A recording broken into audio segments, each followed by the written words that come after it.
This fragile world seems to be breaking around us.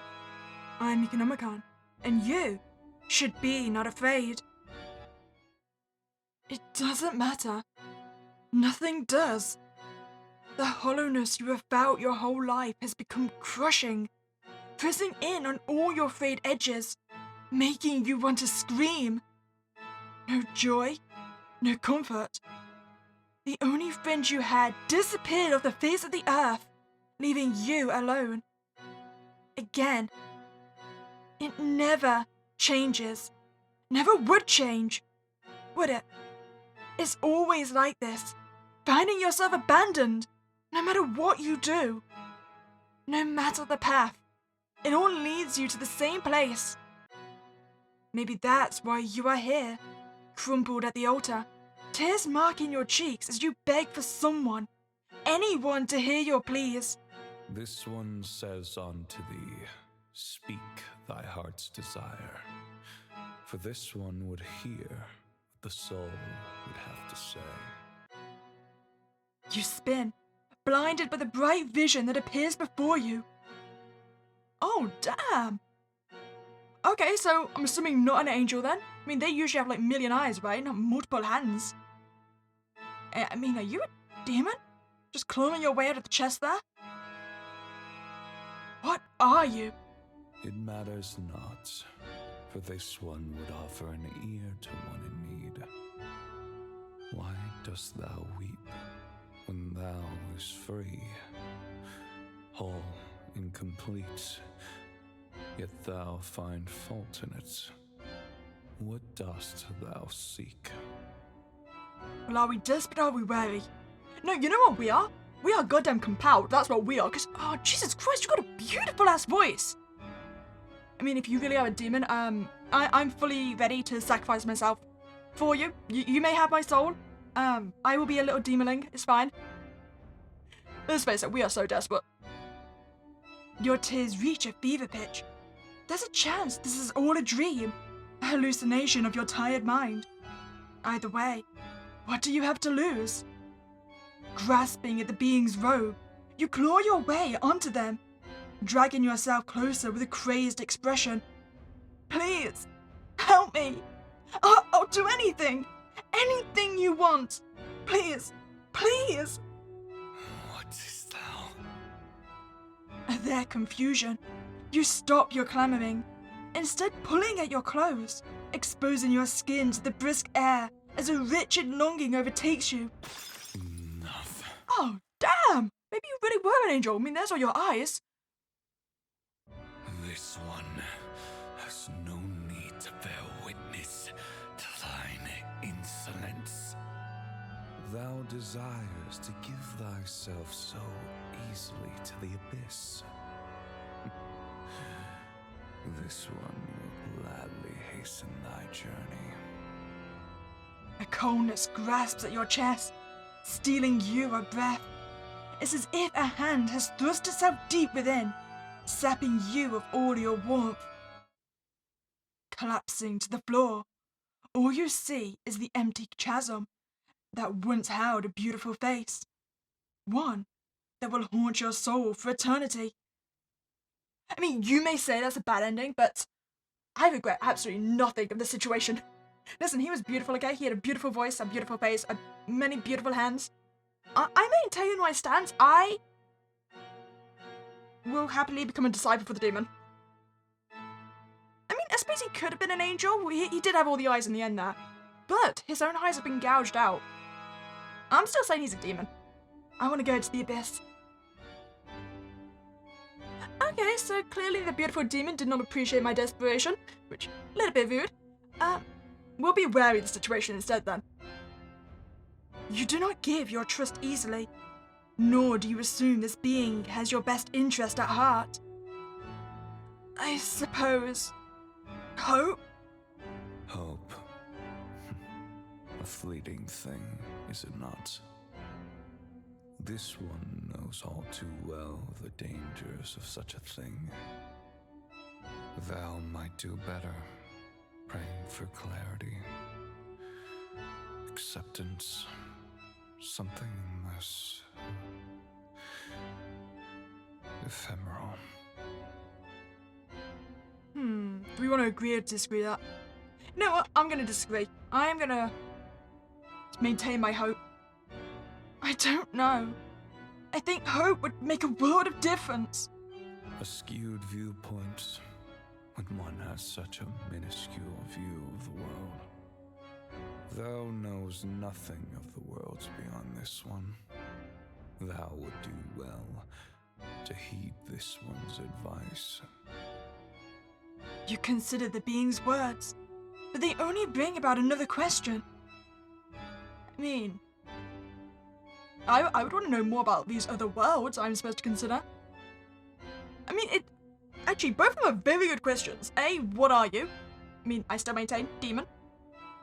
But why would you answer my pleas? I mean, what do you gain from this situation? I suppose you gained a soul when I was desperate, but other than that, why are you talking to me? This one could sense a soul in need. Thy cries for help rang through the cosmos. But that still raises more questions, like why my soul in particular? I mean, there's what, billions of people on this planet? Surely I'm not the only soul in crisis right now. I mean, so you could have ignored it. Such anguish demands attention. 'Twas difficult to hear anything over the weeping of thy soul. You're not sure how you expected a heart-to-heart with some cosmic being to go. But it isn't going half bad. I mean, do we want to go back to our thirstiness? He's actually kind of hot. I mean, if I say this, will you show me the cosmos? Now, at your lowest point, a deep want is settling within you, with this one being at the center of it. Reaching out to grasp at his robe, you embrace the shamelessness that consumes you. I know of a way you could help quiet my soul. What is thou? We are so getting the bad ending again. At their confusion, you stop your clamoring, instead pulling at your clothes, exposing your skin to the brisk air as a wretched longing overtakes you. Enough. So I'm guessing this only takes like 2 ends this game then. 1, if we annoy him enough to actually kill us and send us to the abyss, and 2, probably if he just leaves. Okay, well my thirstiness has now been punished again. This one has no need to bear witness to thine insolence. Okay, how about we just keep on talking instead then? There's a comfort you feel in the presence of this one. You'd think such an encompassing being would be unsettling, but there is an essence of peace within him. A kind of understanding seems to be forming between you. The crushing pressure from earlier feels surmountable again. Have you ever felt like this? Hopeless, I mean. Lost. A moment goes by in silence as he observes you, considering your question. There are many ways one can become lost. One can lose a soul in pieces, or one can shatter into fragments, leaving only shards of what they once were. This one holds a sense of what that means. To fall, to break. How do you deal with it? He stalls, seeming considering whether to answer, before he relents with a sigh. This one does not truly have the answer.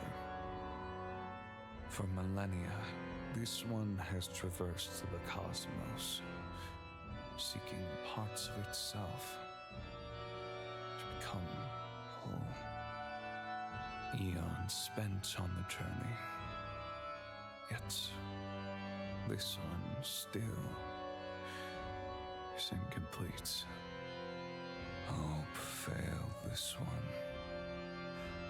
Desperation is all that remains, which is why this one is here. Desperation calls souls to one another. Thou, born whole from the grace of the stars, this one watches as thee walks the earth. Freedom and joy and meaning handed to thee. Thy soul cried through the fabric of the universe. What reason hast thee to despair? For a moment, you can only stare, losing yourself in the golden hue of their eyes. You're quite the poet, aren't you? Born of the stars, perhaps. But I was not born whole. An emptiness lives within me, a part of me hollow. Sometimes I think that I managed to find the missing piece. But no matter what I do, I am still incomplete. Thy words strike a chord in this one. Thou hath time yet, though short. Thy life can still be filled with much joy. This one is glad to have met one such as thee. When the time comes, I will meet thee once again. Should thou still feel incomplete, an offer to become one with myself mayhaps be offered. That's like an ending, right? Until then, my darling one.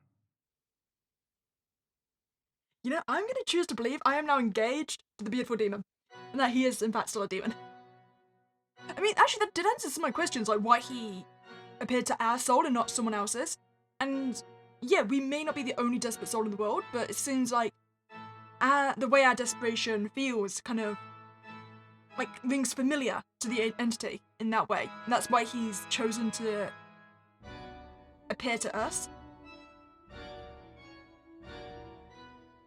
But I am now engaged to the entity, right? I wonder if there's any other paths. I mean, I don't think there'll be any other there might be an ending, right? If we end the conversation earlier, so then he won't basically get engaged to us. Okay, so if we agree to his thought, then that hope is, I wouldn't necessarily pointless, but an ideal.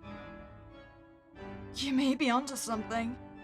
This one has roamed the heavens, fraternized with gods, angels, demons, gathered eons of knowledge before the fall. It does know some things. You consider the being's words, but they only bring about another question. Okay, so it's the same options again. So I don't think there's actually going to be any other endings then. But we can ask seriously, what are you? I mean, the fact that you referenced a fall, which, like, mainly speaking when we talk about higher entities, when we speak about falling, it's angels falling, right? So is that what you are? You're a falling angel? I mean, it would explain then you still have in the presence of eyes, your other hands. So angel turned demon, maybe? Seriously, what are you? This one is many things. Once a harbinger of lights, a beacon of justice, yet now a fragment of the might it once held. You're not sure how you expected a heart-to-heart with some cosmic being to go, but it isn't going half bad. Okay, yes, I don't think there's any other endings then. It seems to all just loop round to the same choices, if we don't get the bad ending by flirting. See, I don't know whether then he'd classify himself as a full demon, actually. I mean, he could just be a general, like, fallen angel, I suppose. But at one point, he definitely was an angel then, with all the eye imagery, and the fact that he said he once was a beacon of light, and now he just roams the cosmos.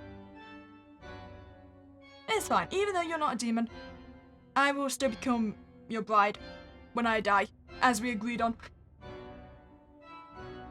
Well, I hope you enjoyed your time here. If you did, please like this video and subscribe to this channel. And that's Big Day, and catch you next time, guys.